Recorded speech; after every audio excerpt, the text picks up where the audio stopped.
It is coming down very heavy here in downtown Jackson. Folks, this is dangerous. You do not need to be outside. You do not even need to go grab your car and pulling in at this point because this could cause head trauma. I don't know if you can hear this based on our microphones here at the studio, but this is pretty impressive. If you're watching us now from along Lakeland Drive, the Wells community, the Greenfield Road, Brandon, if you have not pulled your car in, if you do have a garage or some type of an awning, I would suggest that you do that, because I imagine that everyone's car who has been outside, especially here at WLBT, they will all be damaged here. I'm going to show you the hail zone indicator. And again, this is just a forecasted location for the next 30 minutes as to who will be seeing the largest hail. From Jackson down to Highway 80, I-20, Brandon, south along Highway 469, Highway 49, and as far east as Pelahatchie. Take this seriously. Do not let your children be outside during this particular strong thunderstorm. This is right outside our newsroom window. This is incredible. See if you can find a knife. I'd love to open up one of these and show you what actually hail looks like this size. This is golf ball sized hail.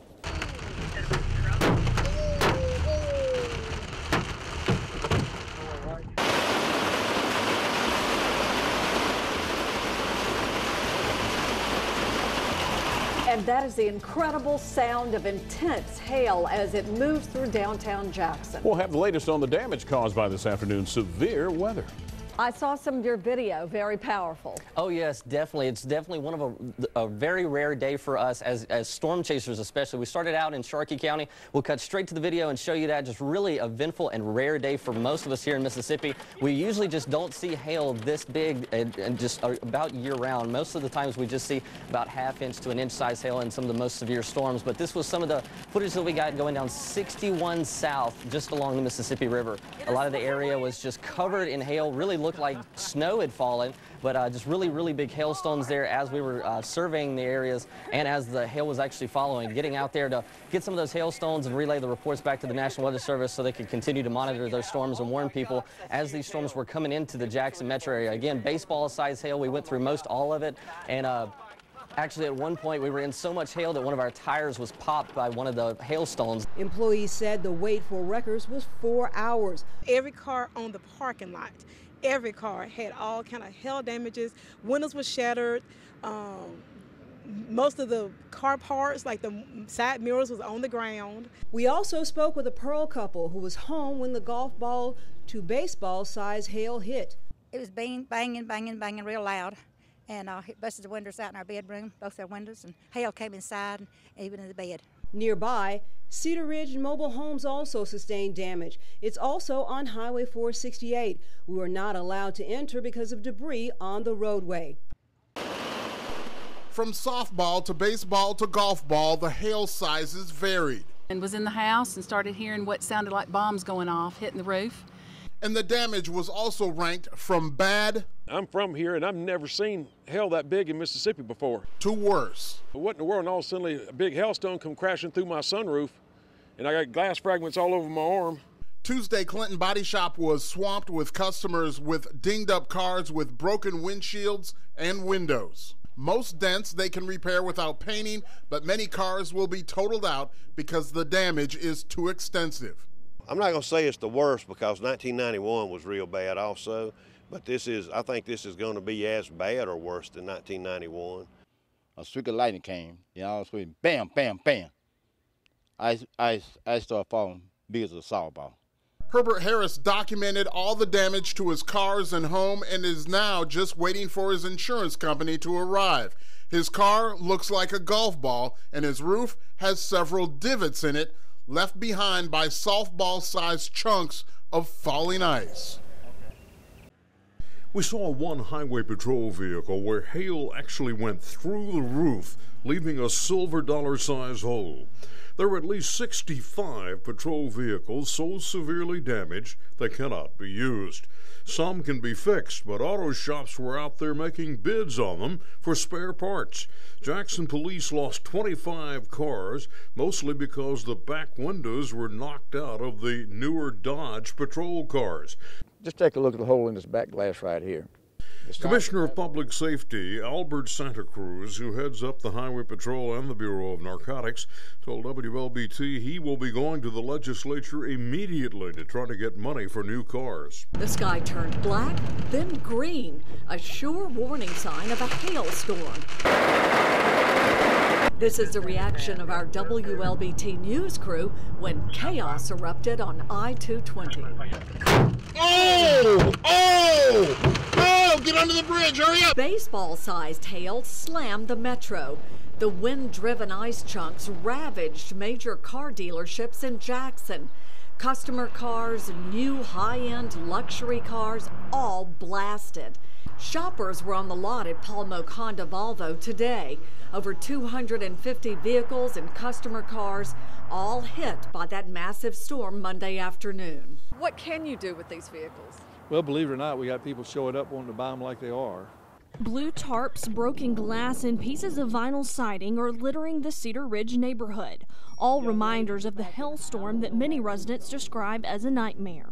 Thought somebody was banging on outside of the trailer at first, and then when we got to the door, we just saw white balls going everywhere. People that were home when the storm hit say it was unlike anything they've ever experienced. I honestly thought that it was going to come through the roof.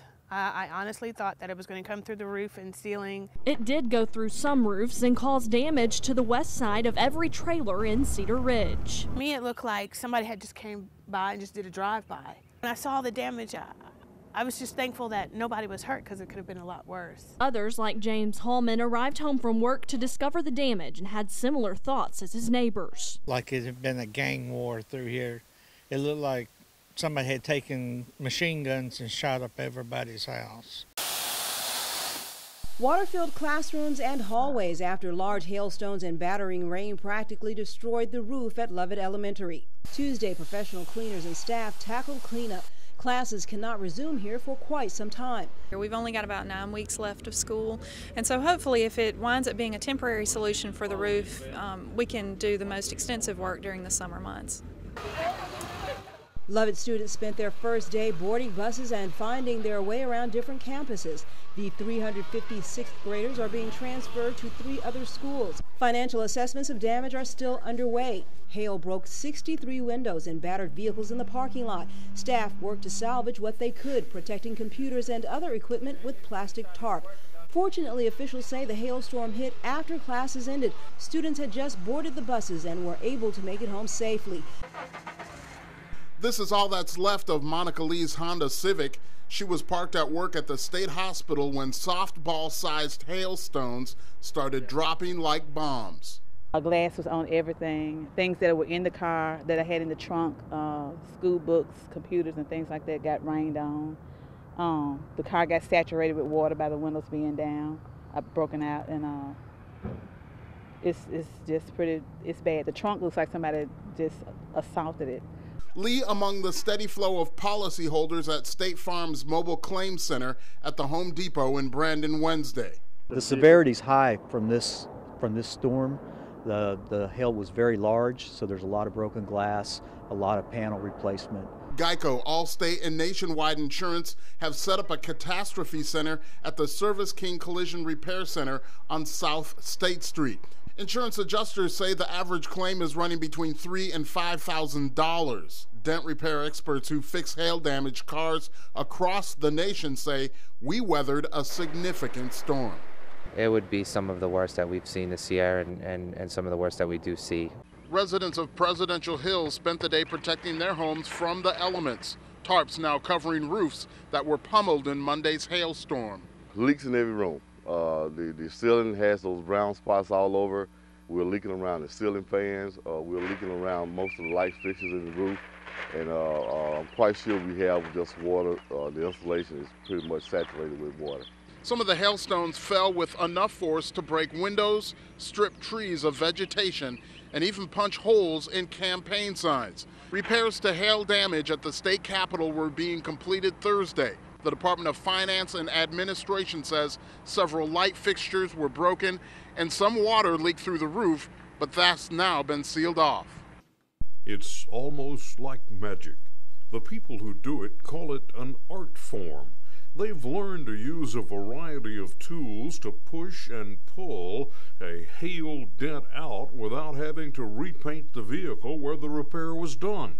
It's called paintless dent repair. When it first came out, I was very skeptical, and we saw a lot of bad paintless dent repair done, and we were totally against it. Several years ago, we met some guys that knew how to do it right and gave us training on it, and then we went further with our training, and now we have a full-time paintless dent repair person. Paintless dent repair is an art form. It takes years to gain the experience and the finesse it takes to massage the metal and these dents out slowly. Be prepared to leave your car in a body shop in this area for several days and maybe several weeks if it's badly damaged. The Live Oak subdivision in Rankin County looks like a war zone in the wake of the hailstorm. Windows shattered on cars and homes, but the real damage may be hidden under shingles, right above residents' heads.